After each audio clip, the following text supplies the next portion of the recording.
Сәлем баршаңызға, бүгін кивидің адам ағзасына пайдасы жайлы ақпарат беріледі. Каналға тіркеліп лайк басып пікір қалдырып кетіңіздер достар. Және Е дәруменіне бай киви шаштың түсуіне қарсы қорғайды. Магний, калий және цинк болса қан ағымын жылдамдатып, шаштың тез өсуіне көмектеседі. Кивидің құрамындағы элементтер көз ауруларының алдын алуға және көру қабілетінің жақсаруына көмектеседі. Құрамындағы фолий қышқылы жүкті әйелдерге өте пайдалы. Киви дәрумендерге өте бай тропикалық жеміс. Оның құрамындағы жасұнық, калий, кальций, магний, лектин, фосфор, мырыш, темір, марганец, антиоксиданттар мен амин қышқылдары ағзаға өте пайдалы. Кивиді жиі тұтынатын болсаңыз, ағзаға инфекцияның таралуы тежеліп, иммунды жүйе нығайып, жүрек қан тамырлары ауруының алдын алып, ағзаның қатерлі ісікпен күресуі артып, жүйке жүйесін жақсартады екен.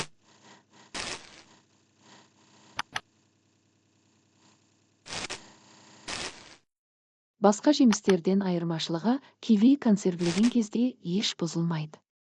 Сондай-ақ жеміс Е дәруменіне өте бай. Біле білсеңіз, кивиді жеп қана қоймай, оны косметика негізінде пайдалансаңыз да болады. Сонымен қатар, бұл жемісте актидин атты зат бар. Ол ағзадағы ақуыздарды ыдыратуға көмектеседі. Кивиді кәуапты маринаттауға пайдаланатыны осыдан. Мамандар кивидің өзінен бұрын қабығының да пайдасы орасан зор екенін анықтады.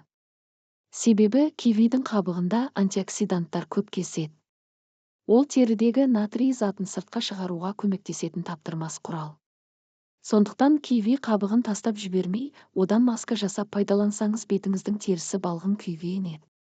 Осынау тропикалық жемісті суықтағанда, вирусты дерт кезінде, авитаминозда, шаршағанда, әлсіздікте, күш жоғалғанда, күйзелісте, атеросклероз, диабет, гипертония, тромбоз дерті кезінде тамақтану мәзіріне осы жемісті міндетті түрде қосқан дұрыс. Дегенмен осыншама пайдасы кивидің зиянды тұстары да жоқ емес. Сондықтан оны пайдаланған кезде асыра сілтеп жібермеңіз. Мәселен, жеміс құрамында С дәрумені тым көп болғандықтан аллергия беруі әбден мүмкін. Асқазан сөлі қышқылы жоғары адамдарға да пайдалануға болмайды. Іш өткізгішті қасиеті болғандықтан диарея дертімен ауыратындар бұл жемістен бас тартқан жөн. Киви бұл тек дәмді ғана емес, сонымен қатар денсаулығымызға керек нағыз пайдалы жеміс. Бұл жеміс киви құсының құрметіне осылай аталған. Витаминдер қоймасы.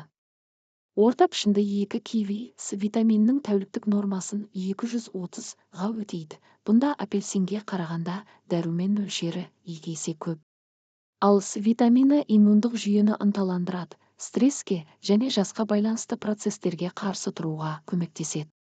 Сонымен қатар, С витамині темірдің жақсы сіңірілуіне және жаралардың жылдам жазылуына ықпал етеді. Сондай-ақ киви құрамында холестеринді төмендететін және адамның иммунитетін нығайтатын әлеуетті антиоксидант дәруменнің бірегей, майсыз формасы бар. Құрамында серотонин көп.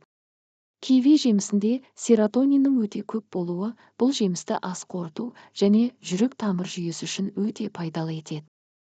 Серотонин есте сақтау қабілетін, көңіл күйді жақсартады және ақпарат қабылдауды ынталандырып, тәбетті қалыпқа келтіреді.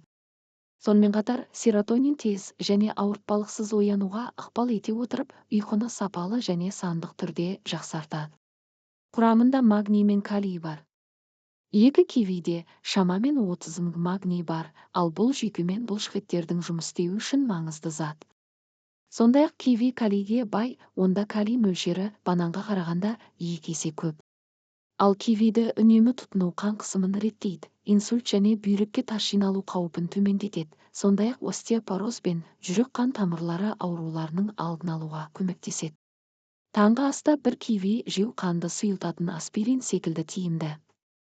Сонымен қатар, кивиді тұтынғанда жанама әсерлер болмайды және ол әлдеқайда пайдалы. Тыныс алу үшін пайдалы. Зерттеулер көрсеткендей, кивидің құрамында С витамині болғандықтан ол тыныс алу органдарындағы ауыртпалықты жеңілдетіп, қырылдаудан, жөтелден және демігуден арылтады. Көру қабілетін жақсартады.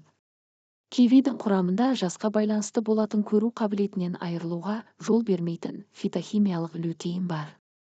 Лютеин сондай-ақ көзімізді еркін радикалдардың зиянды әсерінен қорғайды. Адам ағзасы лютеинді өздігінен синтездей алмайды, сондықтан оны тек тағаммен ғана ала аламыз.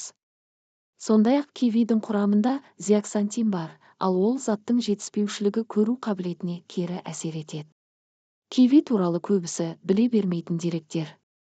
Киви жемісінің құрамындағы флавоноидтер мен каротиноидтердің онкоциногендік әсері бар екені дәлелденді.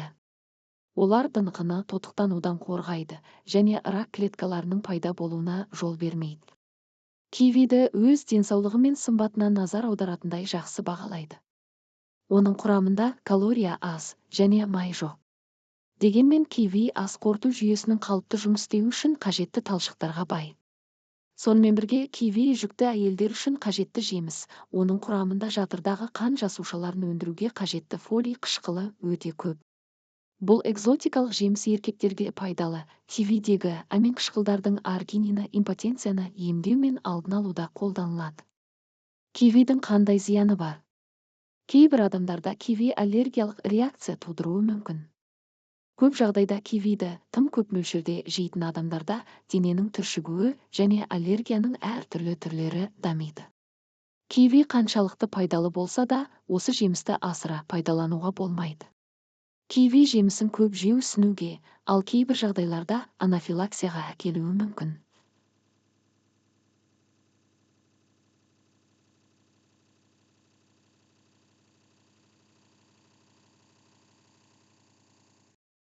Сондай-ақ ісінуден бөлек кивиді көп мөлшерде тұтыну демікпе, бөртпе, терінің қызаруы және ауыз қуысының шырышты қабығының тітіркенуіне әкелуі ықтимал. Кейде кивиді шамадан тыс қолдану тағамдық аллергия синдромын дамытады. Мұндай жағдайда адамның ерні, тілі мен шырышты қабаты сынып, аузында ауырсыну және қышу сезімі пайда болады. Ал мұның себебі мынада: киви қан ұйғыштығын азайтады. Онда көптеген қан сұйылтатын дәрілерде болатын ағзаға жанама әсері жоқ уаттар бар. Сондай-ақ жеміс қандағы триглицерид деңгейін 15-ға дейін төмендетуге көмектеседі. Кивидің басқа да артықшылықтарына келетін болсақ, ол іш қатудың алдын алады, ас қорыту жүйесін жақсартады. Бұдан бөлек суық тиюге қарсы тамаша профилактика болып табылады. Бұл оның құрамындағы В12, С және К витаминдерінің мырыш иммундық жүйені нығайтуға көмектесетін басқа да қоректік заттардың көп болуымен байланысты.